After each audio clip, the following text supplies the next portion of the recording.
Hello friends, welcome to for all subject. Friends, आज video रे आमे 5 अंक विशिष्ट संख्यार विस्तारित रूप किपरि लिखा जाए से विषय रे शिखिबा। तेबे देखो, एठी संख्या लिखा जाइछि, एपटे विस्तारित रूप लिखा जाइछि। एही संख्या तलकु केते गुड़िए संख्या दिया जाइछि। आउ एही संख्या गुड़िकर विस्तारित रूप को आमे एपटे लिखिबा।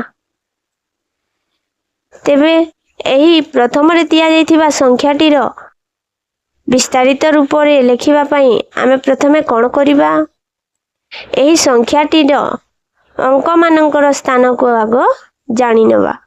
एही परि भाबरे डाहाणरु बामकु 1 10 100 1000 अयुत। तो आमे विस्तारित रूप रे लिखिबा पई आमे एही संख्याटी रे रहितबा बाम पटर अंक ठारू लिखिबा आरंभ करिबा। तो बाम पटर अंकटी हेउची 8। 8 अयुत स्थान रे थिबारु आमे समान चिन्ह देई 8 अयुत लिखिबा।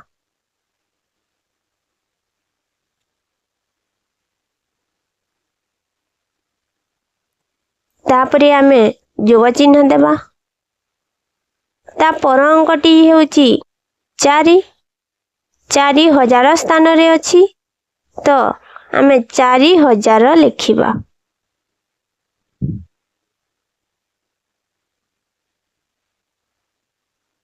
तापरे आमे जोग चिन्ह देबा। ता पर अंकटी हेउची 3। 300 स्थान रे अछि, तो आमे 300 लिखिबा। तापरे आमे जोग चिन्ह देबा। ता पर अंकटी हेउची 5। 5 10 स्थान रे अछि, तो आमे 5 10 लिखिबा।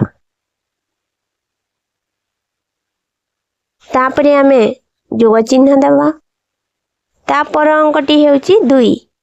2 1 स्थान रे अछि, तो आमे 2 1 लिखिबा।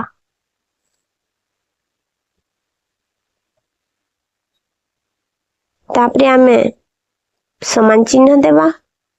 8 अयुत समान एही परि भाबरे 8 अयुत अंक रे लिखिबा। जोग चिन्ह देबा। 4000 समान 4000 एही परि भाबरे लिखिबा। तापरे जोग चिन्ह देबा। 300 समान 300 एही परि अंक रे लिखिबा। तापरे जोग चिन्ह देबा। 5 10 समान 50 एही परि आमे लिखिबा। तापरे आमे जोग चिन्ह देबा। 2 1 को आमे 2 लिखिबा।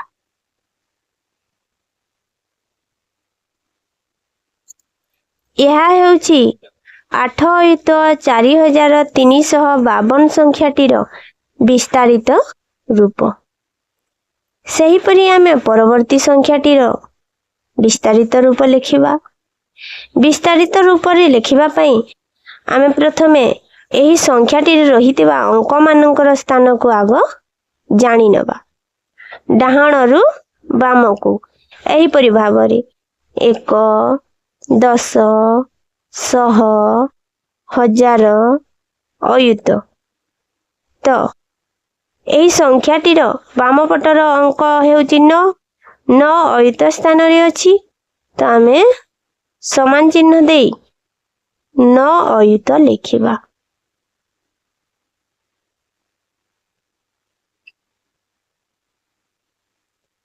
तापरे आमे जोग चिन्ह देबा। ता पर अंकटी हेउची 6। 6000 स्थान रे अछि, तो आमे 6000 लिखिबा।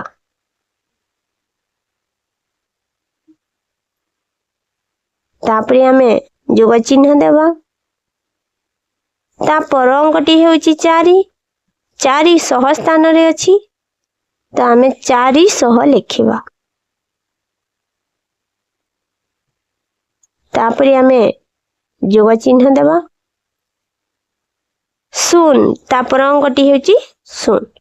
शून्य 10 स्थान रे अछि तो आमे याकू 0.10 लिखि नेबा। तापरे आमे जोग चिन्ह देबा। तापर अंकटी हेउची 5।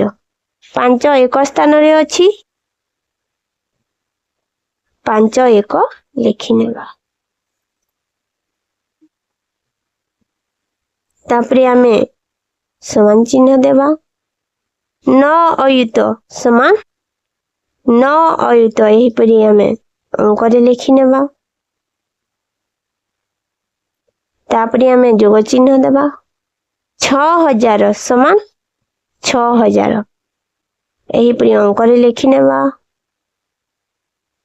तापरे आमे जोग चिन्ह देबा। 400 समान 400 एही परि लिखि नेबा। तापरे जोग चिन्ह देबा। 0.10 आमे याकू केवल 0 लिखि नेबा। तापरे आमे जोग चिन्ह देबा। 5 1 समान 5 ଏହା ହେଉଛି 9 ଅୟୁତ 6405 ର ବିସ୍ତାରିତ ରୂପ। ସେହିପରି ଆମେ ପରବର୍ତ୍ତୀ ସଂଖ୍ୟାଟିର ବିସ୍ତାରିତ ରୂପ ଲେଖିବା। ବିସ୍ତାରିତ ରୂପ ଲେଖିବା ପାଇଁ ଆମେ ପ୍ରଥମେ ଏହି ସଂଖ୍ୟାଟିରେ ରହିଥିବା ଅଙ୍କମାନଙ୍କର ସ୍ଥାନକୁ ଡାହାଣରୁ ବାମକୁ ଏହିପରି ଭାବରେ ଜାଣିନେବା।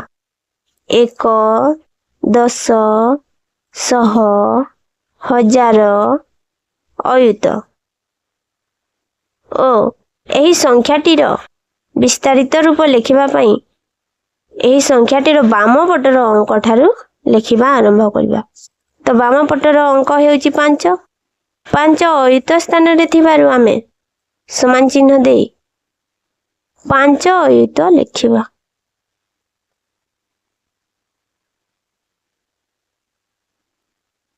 तापरे आमे जोग चिन्ह देबा।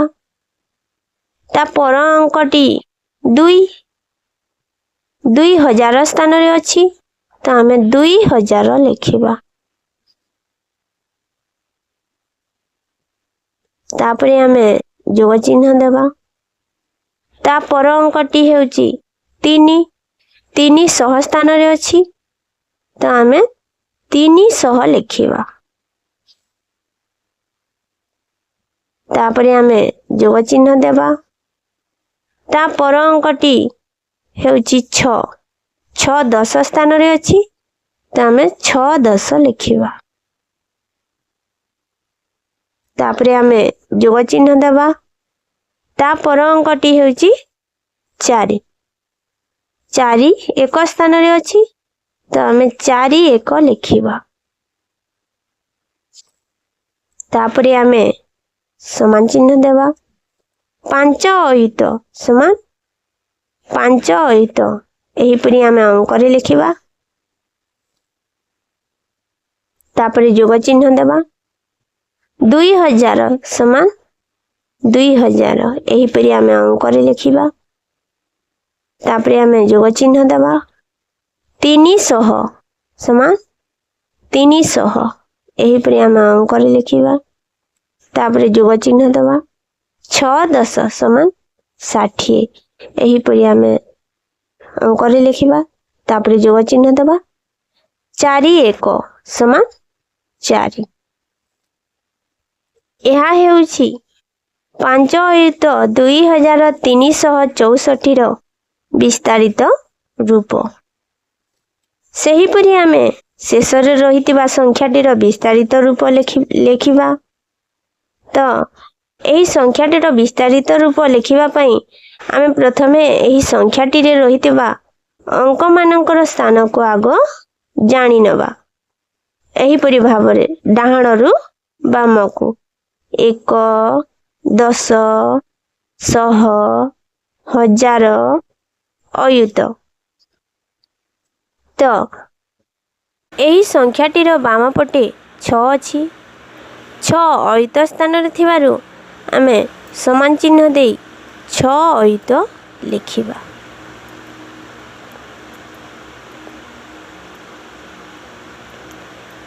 ତାପରେ ଆମେ ଯୋଗ ଚିହ୍ନ ଦେବା। ତା ପର ଅଙ୍କଟି ହେଉଛି 0।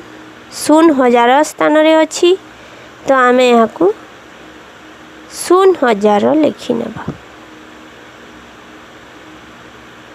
ତାପରେ ଆମେ ଯୋଗ ଚିହ୍ନ ଦେବା। ତା ପର ଅଙ୍କଟି ହେଉଛି 3।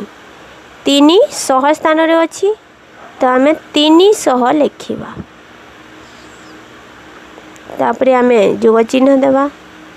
ତା ପର ଅଙ୍କଟି ହେଉଛି 5।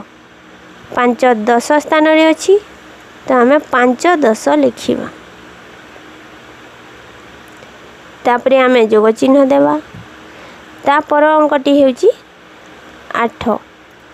8 1 ସ୍ଥାନରେ ଅଛି, ତ ଆମେ 8 1 ଲେଖିବା। ତାପରେ ଆମେ ସମାନ ଚିହ୍ନ ଦେବା। 6 ଅୟୁତ ସମାନ ଏହିପରି ଭାବରେ ଅଙ୍କରେ 6 ଅୟୁତ ଲେଖିନେବା। ତାପରେ ଆମେ ଯୋଗ ଚିହ୍ନ ଦେବା। 0,000 ସମାନ ଆମେ ଏହାକୁ 0 ଲେଖିନେବା। ତାପରେ ଆମେ ଯୋଗ ଚିହ୍ନ ଦେବା।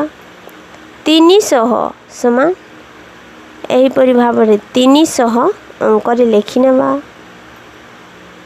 ତାପରେ ଯୋଗ ଚିହ୍ନ ଦେବା। 5 10 ସମାନ 50 ଏହିପରି ଆମେ ଅଙ୍କରେ ଲେଖିନେବା। ତାପରେ ଯୋଗ ଚିହ୍ନ ଦେବା।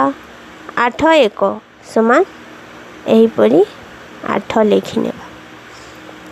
ଏହା ହେଉଛି 6 ଅୟୁତ 358ର ବିସ୍ତାରିତ ରୂପ। ମୁଁ ଆଶା କରୁଛି ଫ୍ରେଣ୍ଡ ଆପଣମାନଙ୍କୁ ଏହି ଭିଡ଼ିଓଟି ନିଶ୍ଚୟ ଭଲ ଲାଗିଥିବ। ଯଦି ଭଲ ଲାଗିଲା ଗୋଟିଏ ଲାଇକ୍ କରିବ, ଆଉ ନିଜ ସାଙ୍ଗମାନଙ୍କ ପାଖକୁ ଏହି ଭିଡ଼ିଓଟିକୁ ସେୟାର କରିବ। ଆଉ ଏହିପରି ନୂଆ ନୂଆ ଭିଡ଼ିଓ ଦେଖିବା ପାଇଁ ଆପଣମାନଙ୍କର ଏହି ଫର୍ ଅଲ୍ ସବଜେକ୍ଟ ଚ୍ୟାନେଲକୁ ସବସ୍କ୍ରାଇବ୍ କରିବାକୁ ଭୁଲିବନି। Thank you.